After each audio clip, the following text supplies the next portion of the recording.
Hello and welcome to Let's Talk, a conversation with Zaileen Janmohamed. My name is April Hua and I'm an associate in Nixon Peabody's Los Angeles office. I work with clients in the film and television, influencer, music, live entertainment, and advertising spaces. Our Let's Talk series showcases dynamic female leaders across all industries by inviting them to speak about their professional journeys, paths to leadership, and moments that defined their lives and careers. I'm so thrilled to introduce you to today's speakers, Sonia Nayak and Zaileen Janmohamed. Sonia is the managing partner of Nixon Peabody's Los Angeles office, and she also leads Nixon Peabody's Sports and Stadiums team. Zaileen, or Z, is president and CEO of the Bay Area Host Committee, a nonprofit bringing world-class major events to the San Francisco Bay Area, like the FIFA World Cup and Super Bowl in 2026. We are so honored to have Zaileen as our featured speaker today. This webinar is being recorded and we will send it to all registrants after the event. It will also be posted on the Nixon Peabody website. Now, I'll throw it over to Sonia, who's with Zaileen at Levi's Stadium in Santa Clara. Over to you, Sonia. Thank you, April, and thanks to everybody for joining us here today. We're coming to you from Santa Clara, California, the beautiful Levi's Stadium and home of the San Francisco 49ers. Zaileen, thank you so much for joining us here today for this Let's Talk series. Of course, happy to be here. So why don't we just take it back and just tell us a little bit about yourself and your role at Bay Area Host Committee. Yeah, Sonia, thank you. And thank you to Nixon Peabody. I'm ecstatic to be here and to have such a great partner for the Bay Area Host Committee. So Zaileen Janmohamed, Bay Area Host Committee CEO and President. The Bay Area Host Committee is essentially the sports commission for the Bay Area. And so our job is to bid for, compete, to bring major sporting events to the Bay Area. That is the technical piece of our job, to make sure that venues like this, beautiful venues like this, are used to bring really great, legendary sporting events to the Bay. It's not our only job, though. As part of that, our hope is actually to do more for the community in which we live, to bring communities together through sport. And so we have a broader legacy initiative that we have along with the events that we'll talk about, I think, a little bit later as well. So along those lines, would you mind sharing with us what your first sort of sports memory or experience or event was that made you realize how sports has the power to bring communities together, bring people together, and be a driving force really for development and economic growth in an industry? Yeah, I was born and raised in Vancouver, Canada. I was first generation Canadian. So my parents immigrated from East Africa. And one of the first memories that I have is my dad, I was very young, probably 6 or 7 years old, watching a Vancouver Canucks game, and yelling and cheering really loudly, pounding the floor. And I remember sitting there being like, my parents are East African and grandparents are Indian. There's no reason why he should be following, watching, understanding a sport on ice that he would have never had access to otherwise. And when I put the pieces together, when I was a little bit older, I realized that the reason he was doing that is that it allowed him to basically assimilate and become a member of a community that he had moved to and be able to have a conversation, be included in what everyone was talking about. And it was a very early example for me of what sport can do. If you have no other background, if you don't know how to actually exist in the place that you're living or in the group that you're with, sport has that power to include you, to bring you into the fold. And I think that was one of the first things that just allowed me to see what it did for my dad in a place that, I'm sure he felt really lonely within, and did the same for me as I was growing up as well. And so from that 6-year-old girl and those initial impressions, what are some of the milestones along the pathway to become president and CEO of the Bay Area Host Committee? It wasn't an easy journey by any means. I think you, Sonia, we share some similarities in our background, and so you'll understand when I say that, an Indian girl is not supposed to be playing sport, working in sport. It's not the traditional or typical, pathway or expectation, right? That you have just with your background and culture. And so there were a lot of stereotypes, not even external stereotypes, internal, within my immediate family, within the community in which I was raised, within my aunts and uncles of, who is this kid going out there and playing ice hockey or playing soccer and wearing sweats and not, just different, completely different. And the journey and the decisions I made and the pushback and resistance that I probably, displayed when I was very young, I think set me up for what I do today and how I have to behave and the situations I find myself in. Once I actually realized that I love this is a passion of mine, sport is a passion, I basically it was like a bull in a china shop. I was like, this is what I'm doing. And so the decisions and the career basically kind of started to take control and take care of themselves. I started playing when I was very young and even participating in management and coaching and refereeing, in my early teens. Okay. And so knew that this is something that just gave me an identity that I loved, that I could talk about, that I smiled and laughed in. I found myself. And so when I graduated from high school, I had all the accolades in high school of being, the athlete of the year and doing all of those things. I knew that I wanted to work in sport. And so the first foray into the industry was on the science side of sport. I graduated with an undergraduate degree in kinesiology. So I did athletic training. I was a strength and conditioning coach. I worked with local universities and college. I taped ankles. I did all of kind of the health and science side of sport. And my now husband and then boyfriend, we met at that point in time, and he had already been living in California, and he said, there's this whole industry in the United States, and it's billions of dollars, and if this is what you want to do, there's a different way for you to do it. And that's where I kind of started to learn about sports marketing and sports business. I did a graduate degree at the University of Massachusetts. Okay. It was an MBA MS program, 2 years. And learned about sport management, sport business, sport finance, sport law, all of the different segments within sport. And it really just opened my eyes on what was possible. Graduate from that program. That program basically just gave me the keys to the rest of my life. It just opened up doors that I didn't even think were possible. And, started working. And my first job was at Major League Soccer. That organization was very young. It was, I think, entering its 10th season. And what I tell a lot of young people today is in your first couple jobs, find work experience that gives you breadth of experience and not necessarily depth. Right. And I was in an organization that let me do sponsorship, but also let me do operations, licensing, consumer product, anything, game day operations. And I started to learn, what is it that I really like to do and what is it that I'm good at? People ask me, did you have a plan of how you were going to be the CEO and the president of the Bay Area House Committee? No. No plan. I think some of it is just instinct. You follow your gut. And then you take into consideration what your life is like at that point in time, and you make the best possible decision for that time, depending on what's sitting in front of you. So what factors played into you making the decision to take on the role of president and CEO of the Bay Area House Committee, given where you are in life and everything else that's going on?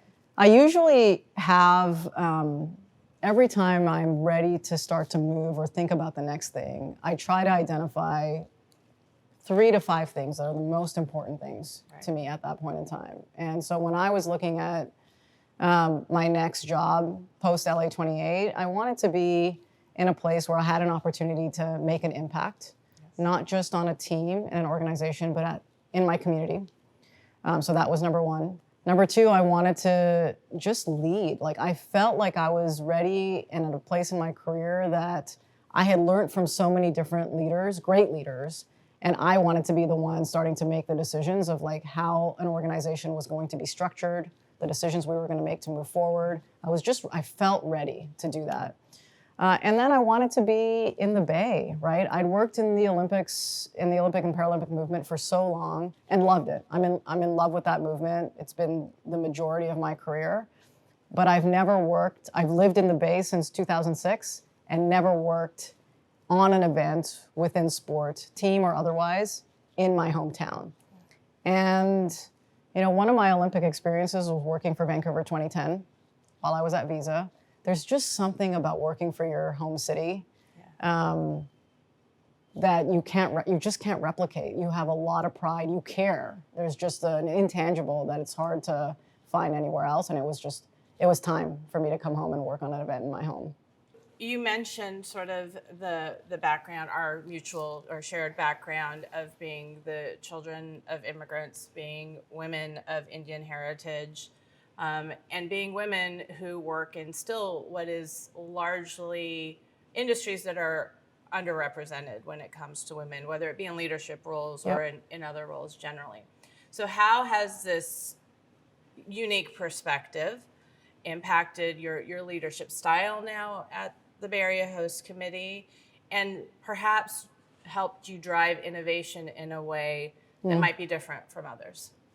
I love this question. Do you know why? You don't There's know a why. whole host of reasons. I love this question because of how you asked me the question.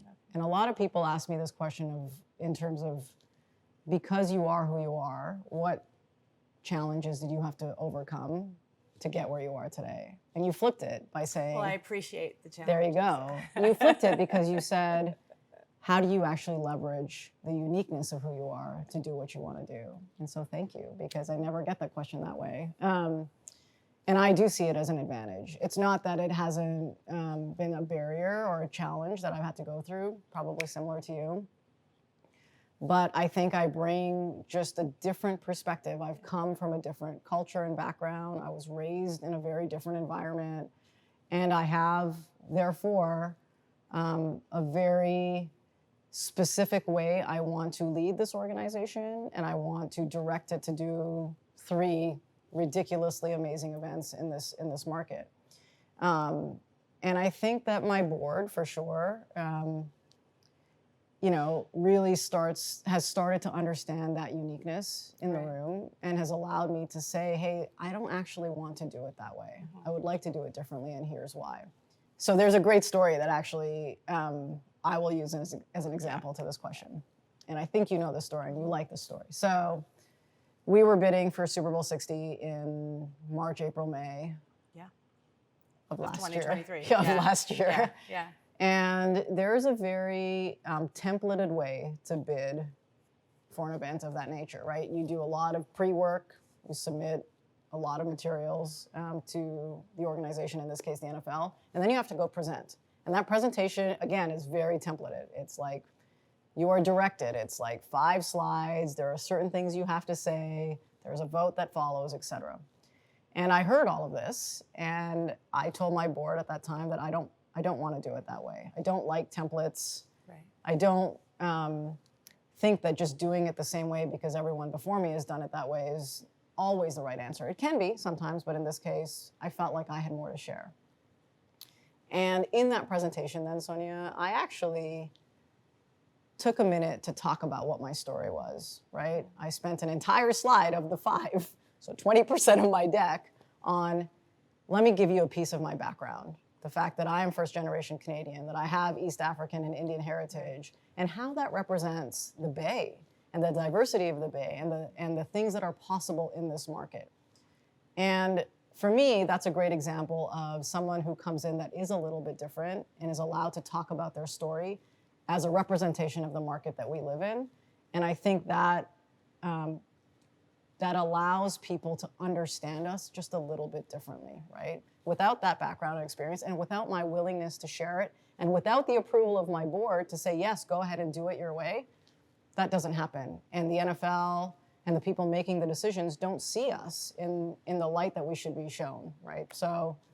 And what was the feedback you received after that presentation? Yeah, I finished the presentation. It was pin drop silence in the room, which I've heard is not normal when those presentations happen. And you walk past the commissioner, and Roger Goodell shook my hand, and he said that was one of the best presentations we've ever seen.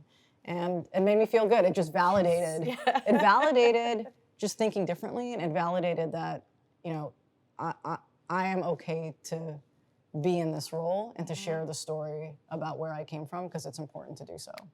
When you look back at your path and where you are today and perhaps moving forward, what are some of the lessons perhaps that you've learned, whether it be, I don't really believe in mistakes necessarily if they only happen once, but just sort of perhaps missteps here or there, or just lessons in general that you learn that inform how you lead today and how you look forward. And I would say to you that I'm still learning. In the examples I give you, I don't even think I've perfected the solution yet. I think I still am evolving and figuring out how, to be the best person of, in myself, or best version of myself. I think there's a couple things I would say. The first is maybe because of the background and the culture and the push to succeed at a very aggressive rate, that's driven by parents and culture and whatever. I wish I was more patient in some of the jobs that I had in the past. I think I was always rushing to get to the next thing, the next You're patient title. now? That's what I'm saying. I'm still learning. I'm not saying that I'm patient now. I'm more patient sometimes than I was before. But I rushed, like in the early parts of my career, where I probably had more time to learn and listen and really understand the decisions that were being made around me and how and why those decisions were happening. I was already like, let me rush and figure out the answer to this question really quickly and move on to the next thing. And I do still do that today sometimes. And I have now people around me that just say, hold on, slow down Take a breath. second, take a breath. So that's one. The other thing that I think I do better now, still evolving, did not do when I was younger. I didn't lean into who I was as a person. I think I tried really hard to be like the other sports person that was working next to me and copy the things that they were doing. Or when I got my first, position where I was managing other people, I thought that a manager had to be and act a certain way. Right. Instead of leaning into the things that I really care about, my background and heritage, I care about. I celebrate being Indian. I like talking about that. I like having people come over and eat different types of food, feeding people. I like being funny on calls. I don't like being I'm the CEO, so I must look and act a certain way. And I've found more comfort today in just being really authentic to who I am as a person versus trying to be what society or others tell you need to be like. And I wish I had learned that a little bit earlier in my career and just understanding that was okay. So in addition to that lesson, if there's somebody out here who's going to watch this video, or somebody says to their kid who's very interested in sports, you should watch this, what are a couple of pieces of advice that you would give people who are just starting perhaps their careers, or even in their careers, if they want to pursue a career in the business of sports? Because there's the athlete side of the house, there's the talent side of the house, and what we've seen over the last decade plus is this explosion over the business of sports. Yeah. So what advice would you give to those folks? Yeah, first I would say, get on your horse and go. Like, this is an industry that is growing, to your point, exponentially, and people who have experience that is not necessarily sport experience, right? Not necessarily being the athlete on the field. Right. That's actually even more important today because of the trajectory of the industry and how, different types of expertise is actually needed for us to be equivalent or to start to lead in some areas. So that, don't feel like if you're not a sports fan or you're not an athlete that you don't belong here. You actually belong more today than you did a year ago or 3 years ago. The second thing I would say is what I said a little while ago. Early in your career, breadth of experience is much more important than depth. There are so many different parts of sports business, right? You and I work a lot on sport law, so to speak, but even in the conversations we have, we're talking about finance and insurance and commercial, and it's like 50 things that you and I could talk about in a given week. That have nothing to do with the actual game itself. Nothing to do with what's happening on the field, right? So you want to get that understanding early in your experience, just so you can start to then zone in. You might not even know what you like until you get a little bit of a piece of that. And then finally, I would say that if you have aspirations to ascend in your career, and this is where I really push women to do more, to learn more, if they want to be at the top, right? If they want to be in a position in a C-suite or an SVP or a CEO, whatever that is, you have to understand and learn how to be a strategic thought partner in this world. You can't rely on being the athlete on the field only, or just understanding the operations side of the business. You have to be comfortable in the gray. You have to know that you're going to wake up every day and not know the answer to a question, but rely on skills, in terms of analytics, in terms of building a presentation, in terms of influence, and pulling people along with you because you have the right narrative and you have the right presence in the room and you have the right level of influence. Those are all skills that you don't get from a book per se, right? Real life. It's life, and it's reps, and it's confidence, and it's the part that I think that women are still working through. The industry has changed. I see a lot more women in this industry than I did when I first started, but we still are not. There's no equity yet in terms of positions at the top. And that's, I think, the missing piece. Yeah. I think that there's a skill set that needs to be further developed amongst more women to get to that place. Speaking of people at the top, the board of the Bay Area Host Committee, talk about that first meeting, is comprised of, in part, the presidents of the San Francisco 49ers, the San Francisco Giants, San Jose Sharks, Golden State Warriors, WNBA team, new one that's starting here in the Bay, which we're very excited about, Valkyries. Yep. One of the founders of Bay FC and others, right? So I actually would like to just ask you, for purposes of that first board meeting, right? Like, how did you prepare for that and go into that? And then what I'd love for us to talk about are some of the leadership lessons that you've learned from these people who are at the C-suite level, top of their respective organizations and within sort of the sports industry. I was intimidated, right? Like, these are individuals who, over the course of my career, I've looked up to, and I've said things like, I can't believe, like, how did that person get there, and I will never get to that spot. And I found myself then in a position where, like, they were my board of directors and my reporting structure, right? I reported into these individuals, and their expectation of me was that I was going to guide them on how to put these events on. And so I remember sitting there in my, and you were there with me, but, before our first board meeting, very intimidated and unsure of myself. And, in those times, and those happen still for me in different meetings that I prepare for, in different situations I find myself in, I tend to go to a place where I just overly prepare, right? And preparation is key. That's not a bad thing. And so I can sense when I'm nervous because it's a new situation for me, or I'm with people who, have a certain type of stature or whatever it ends up being. And I go to the place of, like, what are the things that they're going to care about?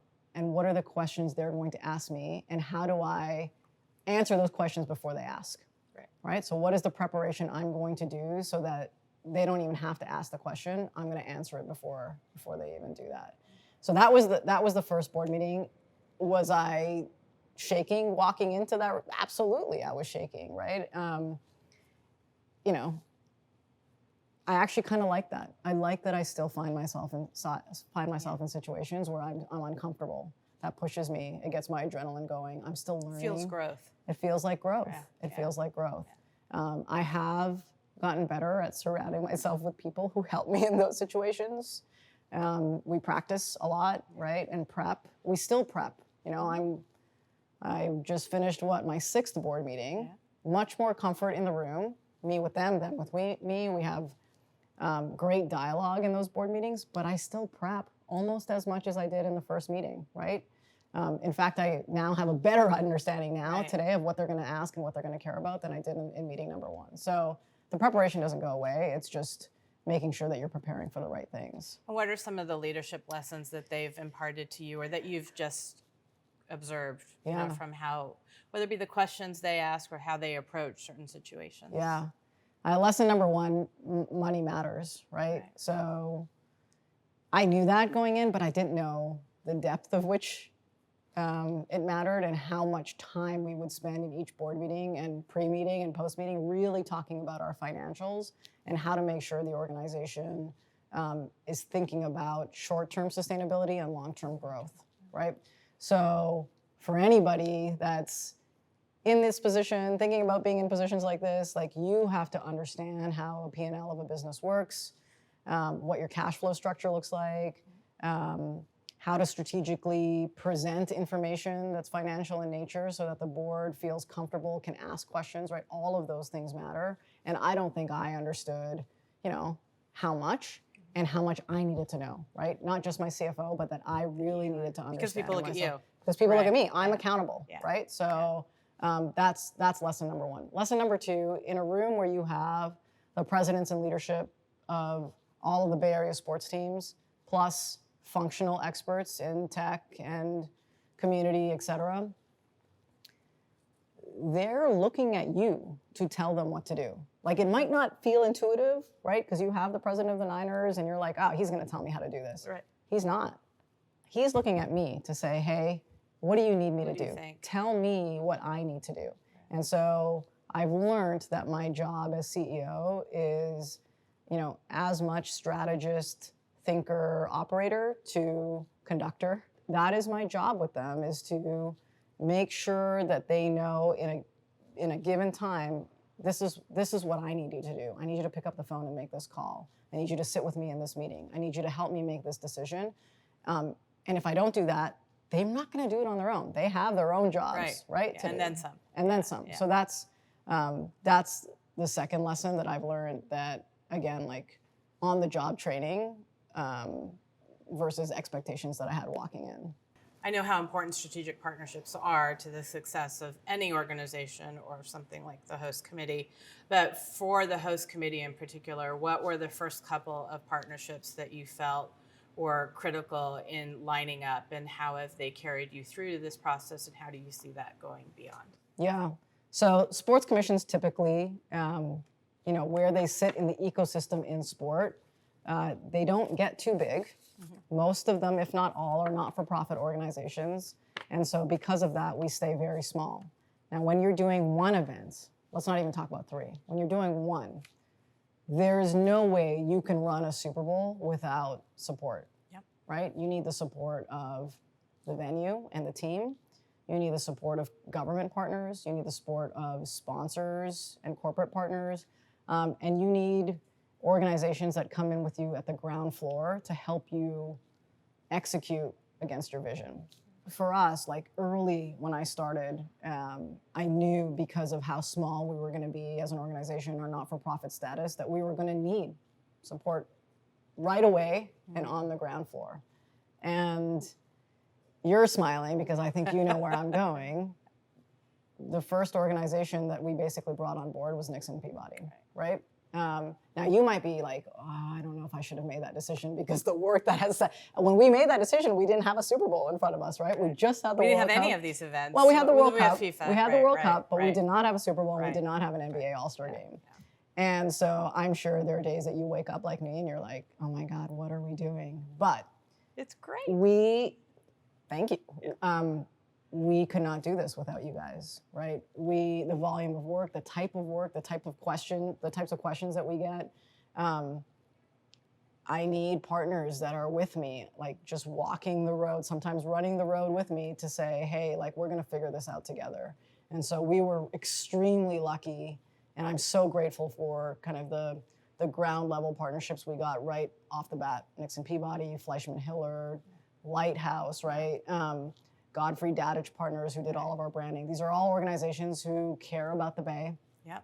care about what we're doing, and said, listen, Z, like we're in this with you.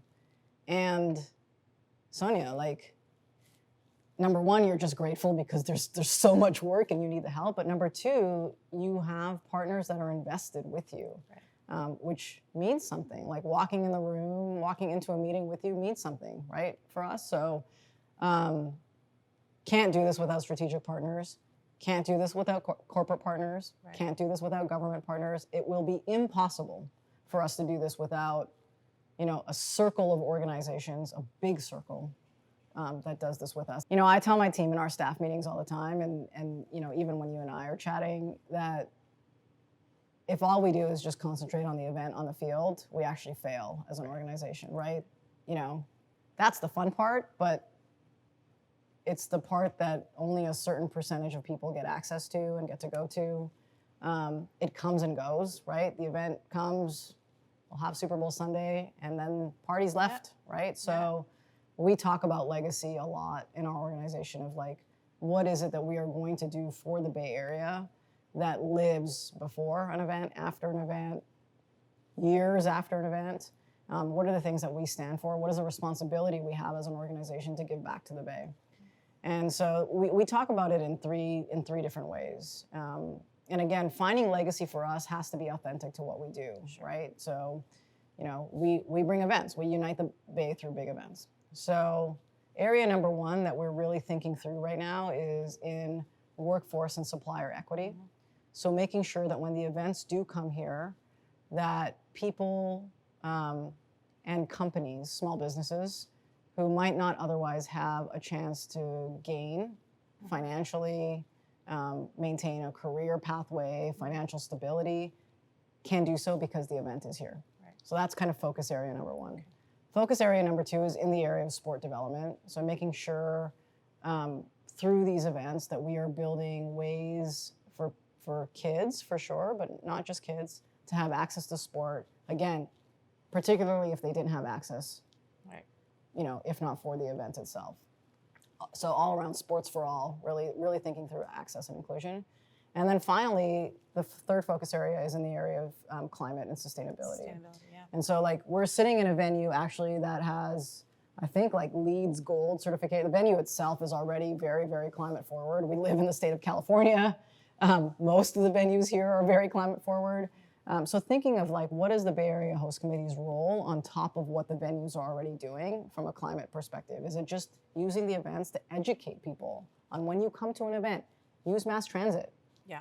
Think about how you're consuming food. What are the things that we can do on top of what the venue's already doing to make sure that climate is kind of sitting at the forefront? Okay, so what's next? Yeah. What are we going to do? You don't care, after? Right? Do you not no, care? I do. You do I care. I do care. But well, there's not enough to do. There's what not else enough are we to gonna do. Yeah. That's the one thing my board is very good at is both asking me what's next, but also being okay, just let's get through the next few events, right? There's a balance there. There's definitely a balance. We've talked a lot about women's sports, women in sport. Obviously I have a lot of affinity towards bringing a women's event. These three events coming up are all men's events. That's right. Yeah. I would like to bring a women's event to the Bay. We're dabbling in discussions around a WNBA All-Star game, an NWSL finals. The Women's World Cup potentially might come to the U.S. in 2031. So these are all events that are starting to percolate in my head. The great news that I have with the board that I have is that we can accelerate some of these conversations before they become formalized bids. And so that's the conversation that I'm having with the board right now is where do we actually want to go next? And how do we start having those conversations today? Lay the groundwork. Right. Without doing a ton of work. Yeah. Not a lot of the operational work, but lay the groundwork to accelerate the process. The other piece that I would say is that's where a lot of interest from corporate partners comes. It's not just, what are the tickets and hospitality and assets and marketing pieces that I get for the events that I know are coming, but how do I get to be a part of the process to bring the next one over here? Right? We just announced a partnership with EA Sports. Yes. Yeah. And first of its kind. First of its kind, the conversation I had with my colleague over there was, I love that these three events are coming, Z, but when you walk into the room to do your next bid, I want to be a part of that process. I want them to be a part of it. Sure, Like my bid will become so much stronger walking into the room with EA Sports. And so it's been really interesting to see the energy from corporate partners, not just about what's coming today, but how they can be part of the process tomorrow. So, given everything that you're juggling on a day-to-day basis, what are some things that you do for fun? Tell us about DJs. I was going to say, do you want to just ask me the question that you want to ask me?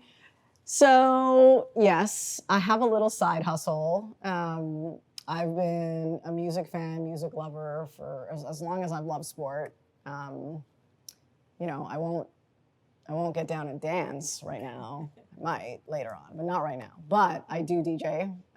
It's one of the hobbies I've had ever since I was a, teenager. And back when I did it then, there were turntables and records and vinyl and all the stuff that I learned how to do when I was younger.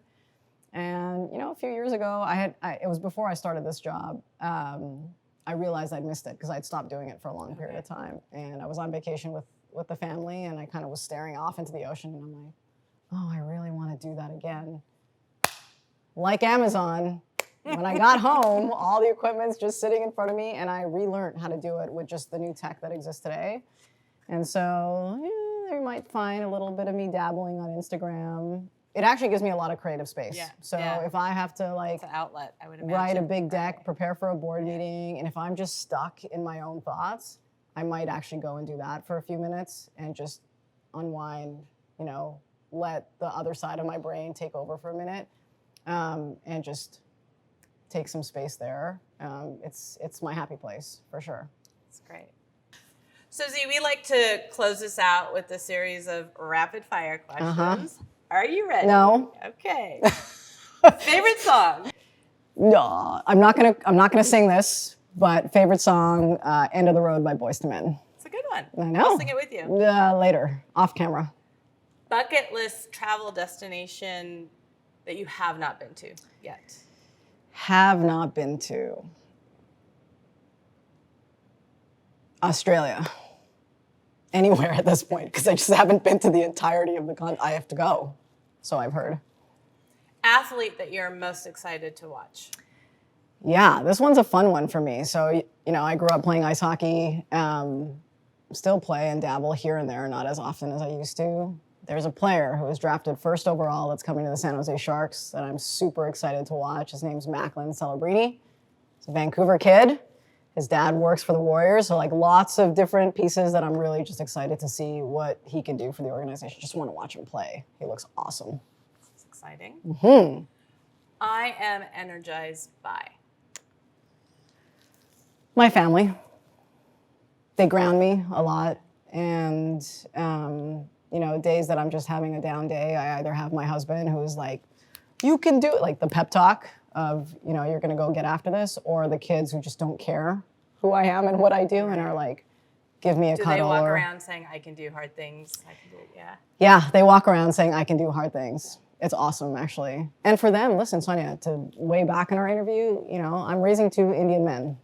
Yeah. They're boys. And it's important for them to see their mom doing things that kind of sets the stage of what their brain thinks is okay, right? Right.